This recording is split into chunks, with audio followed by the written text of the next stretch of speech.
क्योंकि मैं आज ही ये जाके आया था रेंडो गांव में। हमारे पास सड़कें नहीं है, ट्रांसपोर्टेशन नहीं है, जो गांव से अगर जो बस से लोग आ सके। 14-15 किलोमीटर रांची के बाजू में, नज़दीक में भी हमारे पास लॉजिस्टिक नहीं है, ट्रांसपोर्टेशन नहीं है। वहाँ पे फार्मर्स मुझे मिले थे, वो कह रहे थे कि हम सब्जी तो यहाँ बनाते हैं, पहुँचाने के लिए हमको बहुत कष्ट होता है। तो जहाँ तक यातायात नहीं बनेगा, मेडिकल फैसिलिटी नहीं बनेगी, अवेयरनेस नहीं आएगी लोगों को हेल्थ के बारे में, तो मैं मानता नहीं हूँ कि गांव आबाद होंगे। और पूरा जो प्रेशर है वो सिटी के ऊपर आ रहा है, और सिटी में मैं देख नहीं रहा हूँ कि इतनी क्लीनिंगनेस वगैरह जो होना चाहिए जो दूसरी सिटियों में है। तो ये सब सारी समस्या बढ़ती जाएगी, ऐसा मुझे लग रहा है जी। और बुनियादी सुविधाओं की हम बात करें सर, तो सड़क, पानी, बिजली और शिक्षा, ये बुनियादी सुविधाएं हैं, और विकास के लिए इन पर काम करना बहुत जरूरी है, बहुत ही महत्वपूर्ण कारक हैं ये। तो इन पर किस तरह से काम किया जा सकता है? देखिए, मैंने एक छोटा प्रयास किया है। नगर निगम का यहाँ जो क्लिनिक बंद पड़ा था, तो मैंने उनको नया बनवाने का काम शुरू किया है कुछ दिन पहले ही, जहाँ पे मैं अपनी तरफ से ये सोच रहा हूँ कि जो बीपीएल कार्ड होल्डर हैं जिनके लिए हम कुछ कर सकते हैं, जैसे कि एंजियोग्राफी है, केमोथेरापी है कैंसर के लिए, डायलिसिस है, ये सब सुविधा, एक्सरे हैं, लैब हैं, तो ये काम शुरू हो चुका है। ऐसे यूनिट सब जो भी यहाँ पे झारखंड में इंडस्ट्रियल हाउसेज हैं, जितने भी हैं, वो सबको एक डिस्ट्रिक्ट एडॉप्ट करना चाहिए। जहाँ गवर्नमेंट नहीं पहुँच पा रही है, जहाँ काम नहीं हो रहा है, तो मैं मानता हूँ कि जो सोशल एनजीओज हैं, जो फाइनेंशियली साउंड है, और जो इंडस्ट्री है, या तो गवर्नमेंट को एक पॉलिसी में लाना चाहिए कि आप ये डिस्ट्रिक्ट में इंडस्ट्री कर रहे हो तो आपको ये मेडिकल सेंटर चलाना होगा, या आपको ये 5 स्कूल चलाने होंगे। अगर ये माहौल हम नहीं बनाएंगे और लैंड एक्विजिशन पॉलिसी नहीं बनाएंगे, तो मुझे लगता है कि हम ये समस्या से जल्दी नहीं उठ पाएंगे। सर, अभी हाल ही में पंचायत चुनाव संपन्न हुआ है, तो सत्ता का विकेंद्रीकरण हो, इसके लिए जो पंचायत के प्रतिनिधि चुने गए हैं उन्हें अधिकार मिले, इसके लिए क्या कुछ किया जा रहा है ताकि सत्ता का विकेंद्रीकरण हो? नहीं, ये मैं गवर्नमेंट को धन्यवाद दूंगा, क्योंकि ये बहुत सालों के बाद पंचायती राज सीधा घर में पहुंचा है, और गवर्नमेंट का जो फाइनेंशियल बजट होता है, वो जो इम्प्लीमेंट होता है, वो गांवों से होता है। तो ये अभी शुरुआत हुई है, और मैं मानता हूं कि वो विकेंद्रीकरण से गांव अपने आप में कुछ निर्भर बनता जाएगा, और उनकी समस्या वो खुद हल करने के लिए अगर उनको एक लर्निंग प्रोसेस समझाया जाए कि उनका क्या रोल है। इलेक्ट तो हो गए, पॉलिटिकल एक मैंडेट से लोग इलेक्ट हो जाते हैं, बट उनको अपने पावर क्या है और अपने जो धनराशि मिलती है उसको किस तरह से इस्तेमाल किया जाए, ऐसी कोचिंग कैंप अगर ये जो चुने गए लोग हैं उनको देनी चाहिए, जिनके तरफ से अगर ये प्रयास होगा तो मैं मानता हूं कि ये अपने आप में अपने गांव को उठाने में काफी या कामयाब रहेंगे। जी। झारखंड राज्य में बेरोजगारी की समस्या बहुत अधिक है।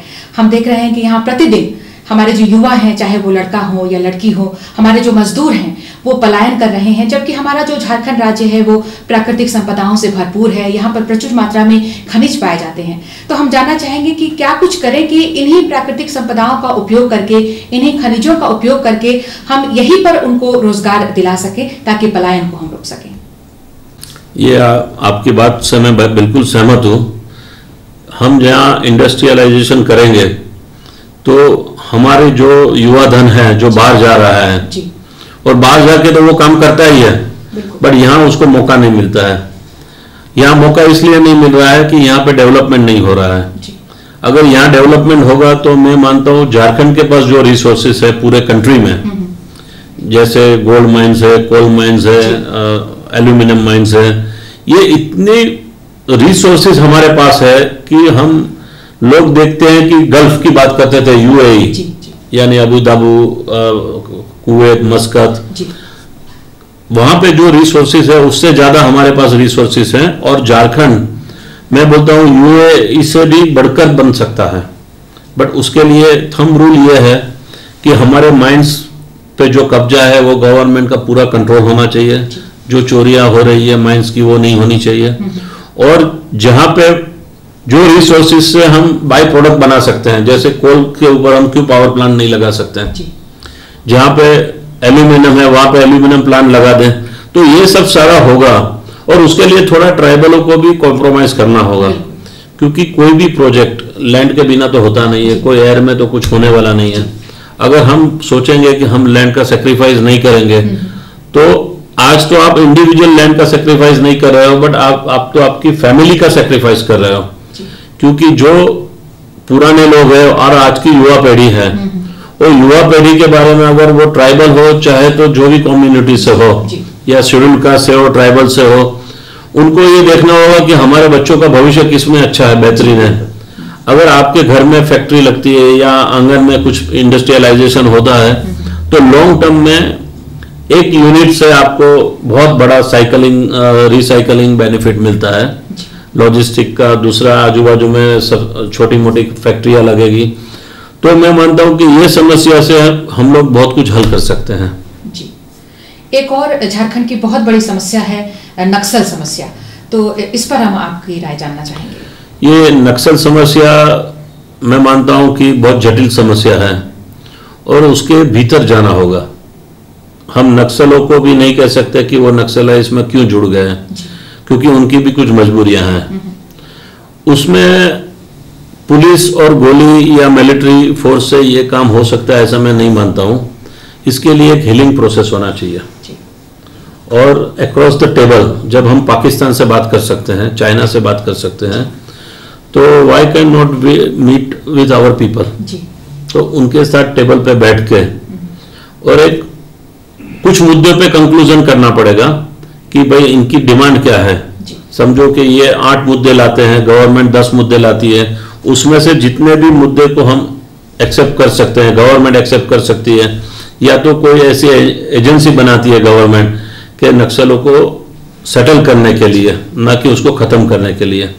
क्योंकि आज हम जो बात करते हैं कि नक्सल को खत्म करना है, तो कोई भी चीज गोली से खत्म नहीं होती है।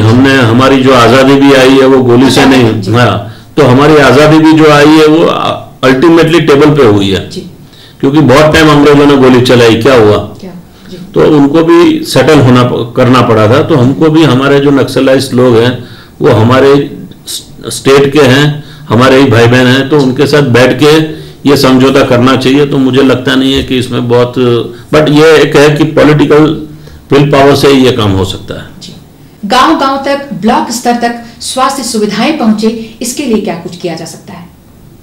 मैं मानता हूं कि अभी तक तो जो गवर्नमेंट हेल्थ सेंटर, हॉस्पिटल्स वगैरह हैं, उसमें कमिटमेंट लेवल नहीं है, और जो डॉक्टर्स वगैरह भी जो काम करते हैं, जो एक्चुअली डॉक्टर्सों का जो थीम था कि हम सेवा के लिए आए हैं, तो कोई भी लोग सरकारी हॉस्पिटल में दूर दूर तक जाने को तैयार नहीं है।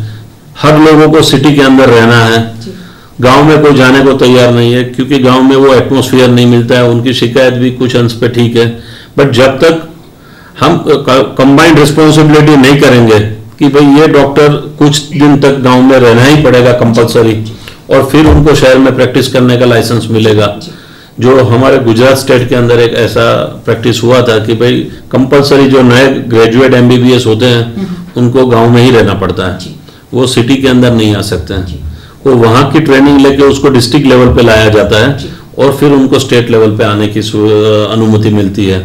नव वर्ष के उपलक्ष्य में आप झारखंड की जनता को क्या संदेश देना चाहेंगे? मैं झारखंड की जनता को यही संदेश देना चाहूंगा कि अगर झारखंड को उठाना है तो हमें सबको मिलके एकजुट होके गवर्नमेंट का भी हाथ मजबूत करना होगा, और अपने आप में एक कमिटमेंट लाना होगा कि ये झारखंड मेरा है, और मुझे ये झारखंड के, मेरी जो पैदाइश ये स्टेट में हुई है, तो मेरा एक कमिटमेंट है कि मैं अपने प्रांत को किस तरह से आगे बढ़ाऊं। एक इंडिविजुअल करके हम बहुत बड़ा ग्रुप बन सकते हैं, और वो एक इंडिविजुअल को एक प्रतिज्ञा लेनी होगी कि मेरा झारखंड है, मेरा प्रांत है, उसको मुझे आगे बढ़ाना है, और उसमें मैं सबके साथ जुड़ने को तैयार हूं। सर, विकास योजनाओं के बारे में आपने महत्वपूर्ण जानकारियां दी और हमारे दूरदर्शन को बहुमूल्य समय दिया, इसके लिए आपको बहुत बहुत धन्यवाद। नमस्कार। नमस्कार।